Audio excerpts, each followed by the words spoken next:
주일 3부 예배 주시는 하나님 말씀 열왕기서 마지막 부분입니다. 25장 열왕기하 25장 18절에서 30절까지의 말씀입니다. 화면에 비춰지는 말씀을 교독으로 읽을 때 살아계신 하나님의 음성을 듣는 시간이 되시기 바랍니다. 시위 대장이 대제사장 스라야와 부제사장 스바냐와 성전 문지기 세 사람을 사로잡고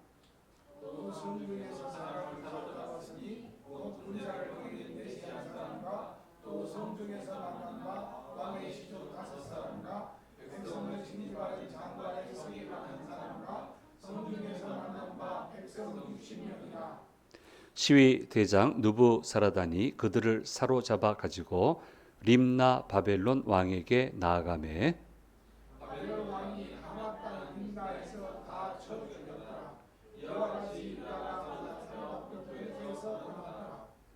유다 땅에 머물러 있는 백성은 곧 바벨론 왕 느부갓네살이 남긴 자라. 왕이 사반의 손자 아이감의 아들 그달리아가 관할하게 하였더라.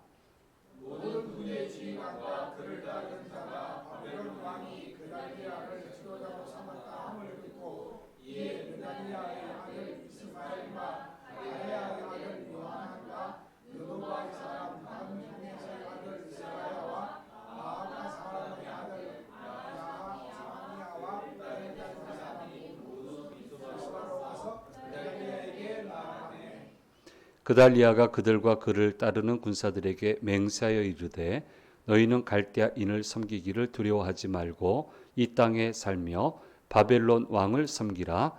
그리하면 너희가 평안하리라 하니라.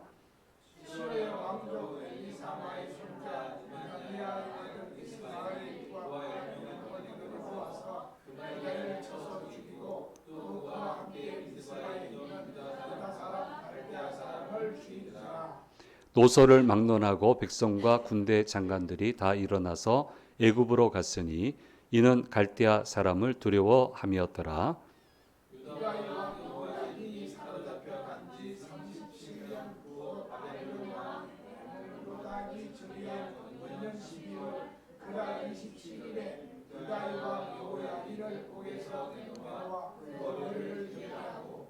그에게 좋게 말하고 그의 지위를 바벨론에 그와 함께 있는 모든 왕의 지위보다 높이고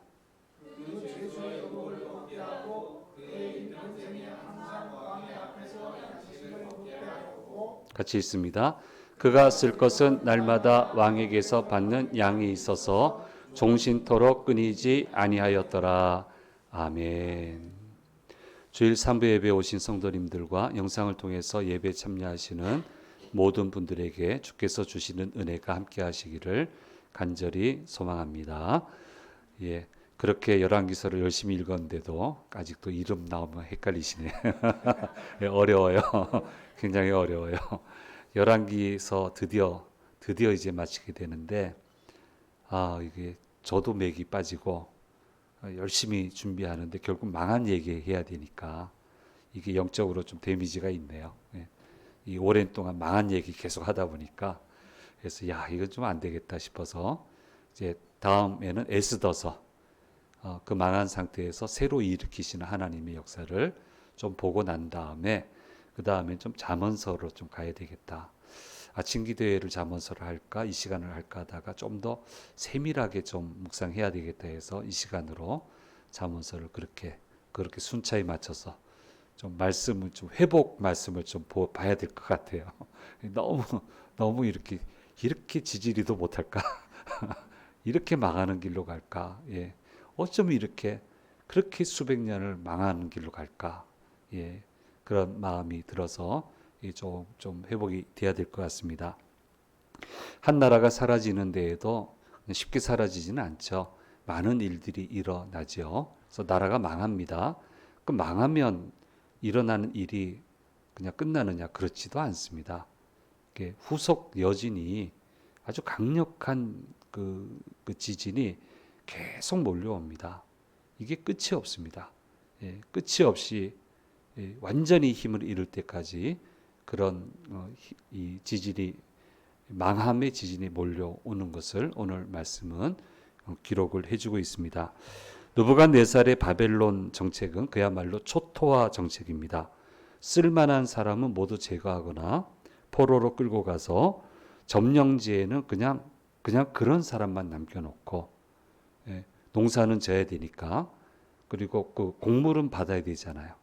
그 정도 할 수 있는 여력만 남겨놓고 가는 그런 정책을 펼친 것이 이제 바벨론 제국이었고요. 뭐 그냥 그렇게 일어났다, 그냥 없어졌다. 일반 역사가들은 그렇게 얘기할지 몰라도 하나님은 공언하셨거든요. 여기 안 남길 거라고. 그래서 우리 지난 시간에 얘기 나눈 것처럼 초토화 정책을 펼치는 제국을 키우신 거예요. 심판의 도구로. 그런 사람이, 그런 제국이 커서, 그러니까 어느 정도 시점에 가서는 이제 그 힘을 어떻게 방법이 없는 거예요. 발휘할 수밖에 없는 거예요. 그렇게 하고 이제 회복시킬 때는 이 정책이 잘못됐다고 생각을 하고 반대 정책을 필 수 있는 제국을 또 키우세요. 그렇게 해서 다시금 나라를 회복시켜 주는 것을 보게 됩니다. 그래서 축복에도 시간이 많이 필요하고 심판에도 시간이 많이 필요하다.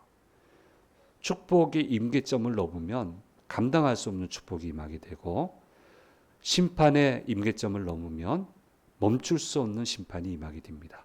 그래서 잘 우리가 믿음의 행보를 잘해야 되는 것은 감당할 수 없는 본물 터진 축복의 세계로 우리가 늘 들어가야 되는 거예요. 그렇게 한 것이 바로 솔로몬 아닙니까? 다윗 아닙니까? 다윗은 그냥 그나마 그래도 아둥바둥 살았고, 근데 대를 이어가니까 본물이 터져가지고 뭐 주체하지 못할 정도로 백향목을 뭐 흔한 나무처럼 썼다. 뭐 이 정도 될 정도로 그렇게 부를 허락해 주시는 것을 보게 됩니다. 그래서 나도 이쪽에 설 수 있고 저쪽에 설 수 있습니다. 나는 뭐 심판 쪽에 안 쓴다. 그런 그래야 되는데 교만한 생각은 버리시고 늘 조심해서 어느 사이드에 서야 될지, 이 선택을 할 때 어느 선택을 해야 될지, 어느 길로 가야 될지를 항상 신중하게 생각하고 가야 된다라고 하는 것 우리가 꼭 좀 기억을 해야 됩니다. 그래서 망하는 사람의 특징은 하나님이 유예 기간을 허락해 주셨는데 허락하셨다라고 생각한다는 거 제가 누누이 얘기 드립니다. 주변에 본 사람들이 다 그랬어요. 우리는 돌아올 시간을 주셨다. 하나님이 돌아와라, 이제 요 정도 상처받고 끝내자라고 하는데 그 사람들은 똑같이 얘기했어요. 이거 한두 사람 아니에요. 똑같이 얘기했어요. 뭐라고 얘기하냐면 하나님이 이거 허락하셨다고. 우리는 아니다. 돌아올 시간을 주셨다 한 거고, 자기들은 해도 된다고 했어요. 못 살아요, 인생. 그렇고 어떻게 인생을 살겠어요? 어떻게 솟아날 수 있겠어요? 계속 떠돌아요. 분명히 지금도 보고 있어요. 미안하지만 그분이 보자 그러면 나 안 가요.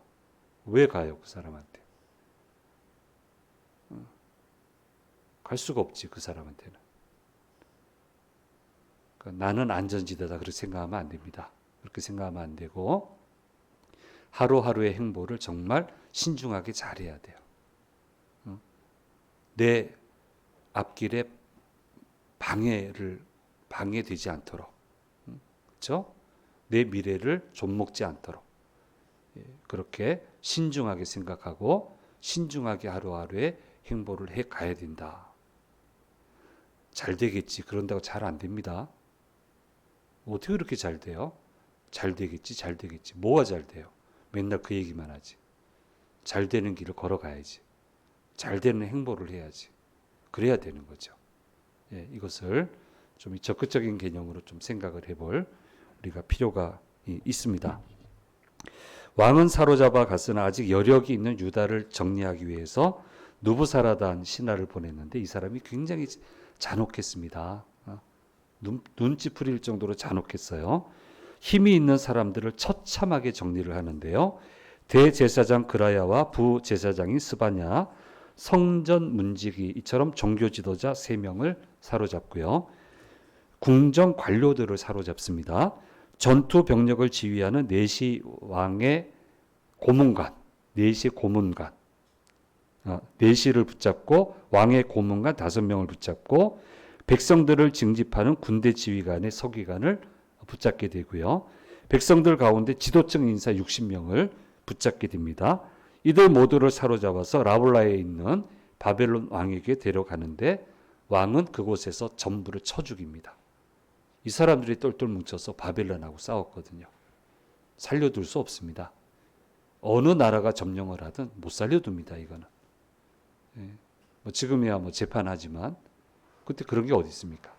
모조리 죽여야 되는 거예요. 이렇게 해서 처참하게 지도층들을 모두 죽이게 됩니다. 자, 지도자들을 죽였으니까 어떻게 해야 됩니까? 그 유다를 통치를 해야 되잖아요. 그래서 친 바벨론 정부까지는 아니고 어쨌든 다스릴 수 있는 권한을 가진 사람을 세우게 되는데 그 사람이 그달리아다라고 얘기를 하고 있습니다. 다윗 왕가의 고위 관료 출신이고요. 예레미야에게 호의적인 사람이었고 그의 아버지 아히감은 여호야김 왕의 시대 때 예레미야를 해하려고 할 때 보호해 줬던 그런 사람입니다. 그 사람이 이제 일시적으로 정권을 잡게 됐어요. 당연히 예레미야에게 호의적이고 하나님의 말씀을 듣는 사람이에요. 듣는 사람입니다. 자, 이렇게 정리하고 본진이 철수를 하고 나니까 그러니까 이제 조금 있다가 복잡한 일이 생기게 됩니다. 일단의 군대 지휘관과 속한 병사들이 그달리아를 찾아옵니다. 이제 책임을 맡았다 하니까 정책 방향이 뭔지 의도가 뭔지 이렇게 물으니까 바벨론이 세운 사람이잖아요. 그러니까 바벨론 말을 들어라. 근데 이걸 그 뒷받침해 주는 게 예레미야의 말씀 선포 아닙니까? 하나님이 이렇게 얘기했다고. 봐라. 애굽하고는 안 된다. 바벨론은 이제 속국으로 잘 섬기고 하나님도 이렇게 얘기했다고. 그러니까 바벨론, 친바벨론 정책으로 우리가 갈 수밖에 없다라고 그렇게 이제 설명을 했지만 앙심을 품죠. 많은 사람이 죽었잖아요. 바벨론 밑에서. 정권도 안정이 안 돼 있고 자기 편에 속한 병력도 없고 그러니까 느다니아의 아들 이스마엘이라고 하는 자가 부하 10명을 데리고 와서 그달리아와 그와 함께 있던 유다 백성도 죽이고 이래도 바벨론이 개입해야 되는데 갈대아 사람까지 죽이게 돼요. 건드려서는 안 될 사람을 건드렸어요. 자, 정변은 성공을 했는데 지켜낼 자신이 없어요. 그래서 찾아간 게 그때 예레미야예요. 그렇게 괴롭히더니 왜 또 찾아와? 하나님한테 물어달라고. 답은 자기들이 정해놓고. 답은 정했습니다. 애굽하고 힘을 합해서 이 난국을 돌파라는 말을 듣기 원하는 거예요. 근데 예레미야가 그렇게 합니까? 아니다. 그건 아니다. 그래도 하나님을 의지하고 이 일 행한 것 때문에 도망치지 말고 유다에 남아 있으면 그래도 생명은 보존하게 될 거니까 어디 가지 마라 하는데 안 듣죠. 이래도 안 듣고 저래도 안 듣고 그래서 피신하기 위해 애굽으로 피신을 하는데 자기들만 가면 되는데 예레미야까지 또 끌고 갑니다. 그렇게 해서 결국 예레미야도 유다 땅을 떠나게 돼요. 이 모양 저 모양 뭐 어떤 모습이 됐던 간에 결국 유력한 사람들은 전부 다 유다 땅을 떠나야 돼요. 전부 다 떠나게 돼요. 예레미야도 떠나게 돼요. 하나님을 떠나 사람의 힘으로만 살아갔더니 결국 마지막에는 아무것도 남지 않았더라. 완전한 멸망밖에 남지 않았더라. 라고 하는 것을 오늘 열왕기하를 열왕기서를 마무리하면서 그렇게 우리에게 설명해 주고 있고요. 이것이 바로 사람의 힘으로만 이 일을 도모했을 때 얻게 되는 결과다라고 하는 것을 분명하게 이야기해 주시고 있습니다. 근데 이 상황에 하나님이 다시 재건할 거라고 그래요. 하나님의 방법으로. 그래서 재건 스토리가 나온 게 그게 이제 에스더에 있고요. 거기는 뭐 느헤미야 뭐 이런 분들 통해서 하나님이 어떻게 무에서 다시 유를 만들어 내시는지에 대해서 이제 기록을 하고 있습니다. 회복시킨다고 하는데 하나님의 능력으로 이 일을 이루시겠다고 하는데 이제 열왕기하에서는 그 징표를 하나 보여주게 됩니다. 바벨론으로 끌려가 있던 다윗 왕가의 왕이 여호야긴이라고 하는 왕인데요. 풀려나게 해줘요.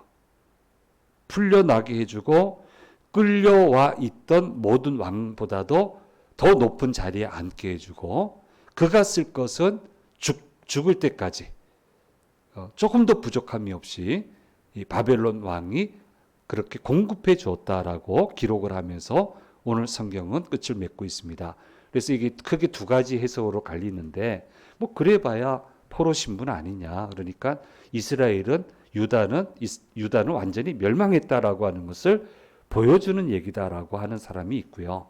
그게 아니고 다윗 왕가의 사람을 이렇게 선대받게 해서 이렇게 하나님이 다시 이 다윗 왕가를 이어갈 거라고 하는 하나의 징표로 봐야 된다고 해석하는 그런 신학자 두 그룹이 있는데 저는 이쪽이 맞다고 생각해요. 다시 일으켜 세우신다라고 하는 그런 소망의 이제 메시지를 주면서 열왕기서를 마무리하는 것으로 저는 그렇게 이해를 하고 있습니다.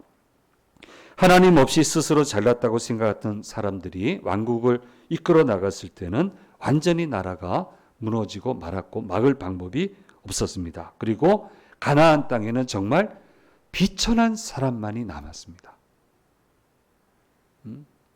똑똑한 사람, 좋은 가문의 사람이 안 남았어요. 보잘것없는 사람.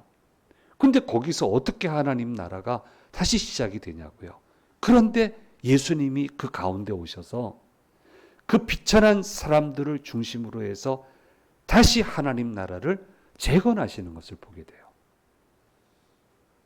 똑똑해서 말 안 듣는 사람이 아니고 비천하고 보잘것없지만 하나님을 받아들이고 복음을 받아들이고 예수님을 영접하고 하늘의 소리에 합하여 찬양할 수 있는 그 비천한 사람밖에 안 남았는데 그 사람을 통해서 다시금 하나님의 나라를 재건해 가시는 것을 보게 됩니다. 예. 그래서 어리석은 잘난 사람들에게서 시작하지 않으시고요. 이름도 없고 빛도 없는 사람, 그러나 주님을 영접하는 사람, 그 사람을 중심으로 역사를 일으키시는 것을 보면서 하나님을 섬긴다고 하는 것이 이런 모습으로 섬겨야 된다. 잘났다고 하지 말고 겸손히 주님 받아들이고 찬양하고 그런 모습으로 갈 때 하나님이 어떤 상황에서든 재건하신다. 일으켜 세워주신다. 이것을 우리는 오늘 말씀에서 붙들어야 되는 겁니다. 이제 전체적으로 정리를 하겠습니다. 두 가지의 고통이 있습니다. 하나는 좋은 결실을 맺기 위한 고통이 있습니다. 여기도 고통스럽습니다. 좋은 결실 그냥 맺어지지 않습니다. 정말 수고해야 되고 마음고생 많이 해야 됩니다. 고생이 이만저만이 아닙니다. 그런데 마지막에는 크게 웃게 됩니다. 이게 하나의 고통이고요. 또 하나는 끊임없이 무너지는 고통입니다. 하나님을 떠나서 모든 것을 파괴하고 마는 고통인데 여기에는 고통이 사라지지 않습니다. 점점 더 고통이 증폭이 되고 마침내 모든 것을 잃어버리고 말아서 웃음이 완전히 사라지는 고통이 있습니다. 우리 살아가면서 이 두 가지 고통을 늘 직면하는데 우리는 마지막에 크게 웃을 수 있는 그 고통의 길을 가야 됩니다. 근데 그것은 나 혼자 가서는 안 됩니다. 하나님의 손을 붙들고 가야 됩니다. 아무리 힘들고 어려워도 주의 손을 붙들고 가면 고통의 기간을 지나고 나서 크게 웃을 수 있게끔 하나님이 분명히 인도해 주신다. 무에서 유를 만들어내신다. 비천한 사람에게서 귀한 하나님의 나라를 일으켜 세우실 거다. 라고 하는 그 메시지로 오늘 열왕기서는 대단원의 막을 내리게 됩니다. 이 말씀 잘 기억하고요. 예. 망하려고 살면 안 되죠. 망하려고 살면 안 돼요. 살아나기 위해 사는 거죠.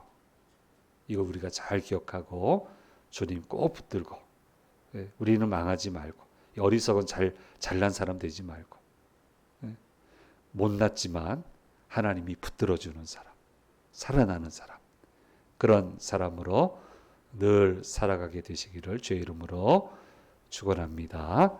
기도하겠습니다. 귀하신 주님 감사합니다. 오랜 기간 동안 열왕기서 우리 열심히 묵상했습니다. 하나님 없이 결국 망했습니다. 하나도 남지 않았습니다. 여기에서 어떻게 다시 시작할 수 있을까 생각했지만 주님은 그 비천한 곳에서 다시금 하나님의 나라를 일으켜 세워주셨습니다. 살아가는 것 모두가 고통이지만 결실조차 없는 고통에 빠지지 않게 도와주시고 기뻐 찬양하는 귀한 결실 거두어서 늘 웃으며 살아가는 믿음의 길을 걸어가는 우리 모두가 되도록 인도하여 주시옵소서.